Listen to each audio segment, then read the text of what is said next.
ఒక్క మాట సంఘంతో పంచుకోవాలని చెప్పి నేను మనస్ఫూర్తిగా ఆశపడుతున్నాను. అందరూ చక్కగా చూసినట్లయితే మీకు ఉపయోగపడే మాట, మీ జీవితాలని మంచి మార్గంలో పెట్టే మాట ఏంటంటే, క్రైస్తవులకి కష్టాలు కానీ ఆరోగ్య సమస్యలు కానీ ప్రతిరోజు కూడా ఏదో ఒక ఇబ్బంది ఆరోగ్యంలో, శరీరంలో ఏదో ఒక ట్యాబ్లెట్ వేస్తే కానీ ఒకరోజు గడవలేని స్థితి కానీ, లేకపోతే అవమానం కానీ, టెన్షన్ కానీ, ఇలా ఏ తీసుకున్నా సరే క్రైస్తవులకి ఎందుకు వస్తుందో అన్నది ఎప్పుడైనా ఆలోచించేస్తారా? క్రైస్తవులకే, ప్రపంచం అంతటి అటుంచండి, క్రైస్తవులకి ఎందుకు వస్తుంది? 3 విషయాల ద్వారా క్రైస్తవులకి కష్టాలు, ఆరోగ్య సమస్యలు, ఆర్థికపరమైన సమస్యలు వస్తాయి. 3 మార్గాల ద్వారా. ఆర్థికపరమైన సమస్యలు, ఎంత కష్టపడినా సరే మిగలలేని సమస్యలు, ఎంత కష్టపడినా సరే ఇంకా అప్పుల్లో ఉండే సమస్యలు ఎందుకు ఉంటాయంటే చెప్తాను ఈరోజు. ఇంకా ప్రతిరోజు ఆరోగ్యం పాడైపోవడానికి ఎందుకు కారణం అన్నది, ప్రతిరోజు టెన్షన్తో ఎందుకు ఒక రోజు నీ గడుపుతాం అన్నది తెలియడం కోసం 3 మార్గాలు ఉంటాయి. ఒకటి, సాతాను యొక్క శోధన, అది అందరికీ తెలిసింది. రెండవది, దేవుడి యొక్క పరీక్ష, ఇది అందరికీ తెలిసింది. మూడవది, మన సొంత తప్పిదాలు. అంతే, మీకు ఏదైనా ఆరోగ్య సమస్య వచ్చినా మీకే కానీ క్రైస్తవులందరికీ కానీ ఈ 3 అడ్డులో ఉంటుంది. సాతాను శోధిస్తున్నాడు అంటే నువ్వు నిలబడి ఉన్నావని అర్థం చేసుకో. ఏమన్నావు? నువ్వు నిలబడి ఉన్నావు, నువ్వు లోకంలో పడుకుని లేవు, నిద్రపోయే దశలో నువ్వు లేవు, చాలా మెలకువగా నిలబడి ఉన్నావు. అందుకే సాతాను గారు మళ్ళీ నేను ఏం చేస్తాడు? పడగొట్టే ప్రయత్నము చేస్తాడు. అది శోధన. సాతాను గారు శోధిస్తున్నాడంటే మీరు మంచి వాళ్ళు, సాతాను గారు మమ్మల్ని శోధిస్తున్నాడంటే దేవుని దృష్టిలో మీరు ఉన్నారు అని అర్థం చేసుకోండి. రెండవదిగా, దేవుడు పరీక్ష పెడుతూ ఉంటాడు నీ స్థానం పెంచడం కోసం, నీ ఉద్యోగంలోని నెక్స్ట్ లెవెల్ కోసం, నీ వ్యాపారంలో నెక్స్ట్ లెవెల్ కోసం, నీ ఆత్మీయ దశలో నెక్స్ట్ లెవెల్ కోసం చిన్న చిన్న పరీక్షలు దేవుడు పెడతాడు సొంతంగా. అందులో పాస్ అయితే మేలిమి బంగారం. ఇప్పుడు చదువుకున్న వాక్యంలో బంగారం అంట, మేలిమి బంగారం అంట. 2 రకాల బంగారం ఉంటాయి. దొరికిందంత బంగారము కాదు. దాన్ని శుద్ధి చేసినప్పుడు 7 మార్లు పుటమ వేసి చక్కగా శుద్ధి చేసినప్పుడు అదేమవుతుంది? మేలిమి, మంచి నాణ్యత కలిగిన బంగారం అవుతుంది. దేవుడు పరీక్ష పెడితే మీరు నాణ్యమైన బంగారం లాంటి, మేలిమి బంగారం లాంటి జీవితం మీకు రాబోతుందని చెప్పి హ్యాపీగా తెలియజేయండి. మూడోది, మన సొంత తప్పులు. అందులో మనకి తెలియని తప్పు ఏంటో తెలుసా? అన్ని విషయాలు మనకు తెలుసు కానీ తెలియని తప్పు చెప్తాను ఈరోజు. ఏంటో తెలుసా? మనం కాకుండా ఇతరుల్ని మనం తలంచుకోవడము అది పాపం. చెడ్డగా ఇతరుల కోసము చెడ్డగా మాట్లాడుకోవడం కూడా పాపమే. ఇతరులు బాగుంటే చూసి వారవలేని నైజం ఉండడం కూడా పాపమే.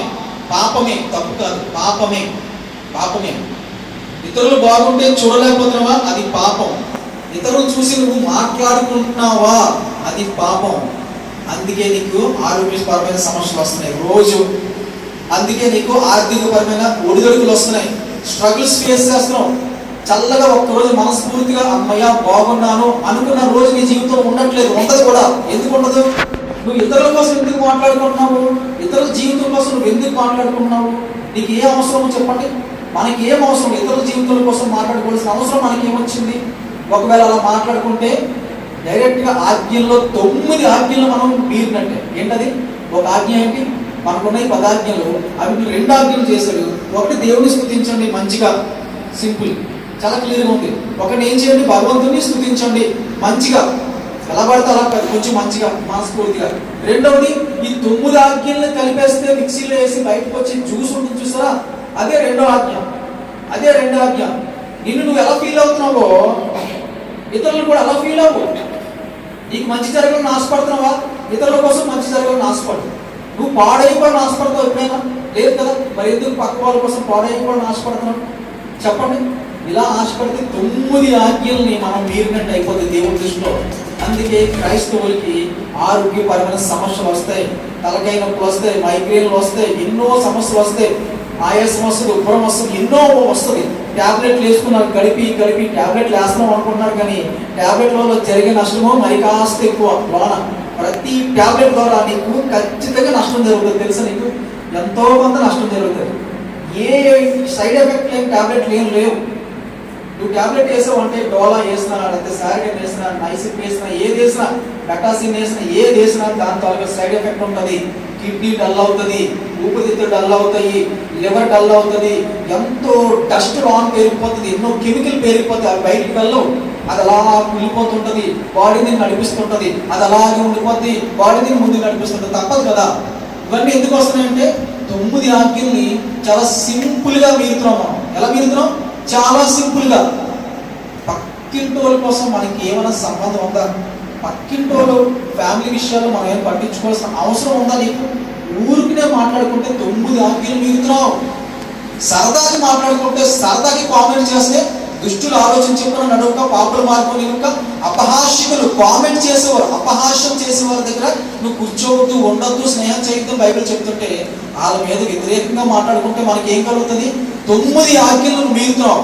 చాలా సింపుల్గా జస్ట్ కామెంటే కదా, జస్ట్ ఒక మాట అనుకున్నాం కదా, వాళ్ళు ఇలాగా, వాళ్ళు అలాగా, వాళ్ళు ఇది అని చెప్పి నువ్వు తిట్టుకున్నా సరే నీకు పాపం వస్తుంది. ఆర్థికపరమైన సమస్యలకు అదే కారణం, ఆరోగ్యపరమైన సమస్యలకు అదే కారణము, కుటుంబంలోని ఇబ్బందులు పడడానికి అదే కారణం.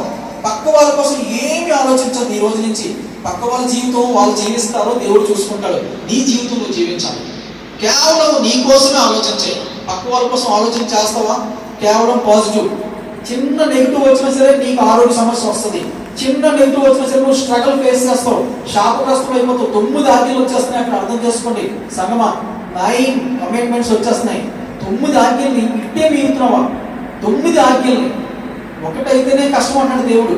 10 ఆజ్ఞల్లో ఒకటి మిస్ అయితే నీ పరలోక రాజ్యం లేదంటాడు. అన్ని పోయినట్టే. నువ్వు ఏకంగా 9ని ఇంకా మొదటిదంటారా? దేవుడు మనస్ఫూర్తిగా ఆరాధన చేస్తున్నారు లేదన్నది మీకు దేవుడికే తెలుసు. అర్థమవుతుందా? ఆరాధన విషయంలో కూడా దేవుడితో మనస్ఫూర్తిగా ఉండండి, దేవుడు అన్నట్టు ఉండండి. రెండవది, ఎవరి కోసం మీరు పట్టించుకోవద్దు. ఎవరి జీవితం కోసం మీరు అసలు ఆలోచన చేయొద్దు. నెగిటివ్ గా అనిపించినా సరే మీరు అక్కడ స్టాప్ చేసేయండి. ఒక ఆలోచన వచ్చిందా, ఒక మాట అనుకుంటున్నారా, ఒక తప్పు మాట వస్తుందా, మీరు ఆపకపోతే మీకే నష్టం కలుగుతుంది, వాళ్ళకి కాదు. 9 ఆజ్ఞలు మీరకూడదు ఎప్పుడు కూడా. ఎట్ ఏ టైం 9 ఆజ్ఞలు మీరుతున్నారు. సంగమా గుర్తించుకోండి, మెలకువ కలిగి ఉండండి. దేవుడు మిమ్మల్ని సమృద్ధిగా దీవించును గాక.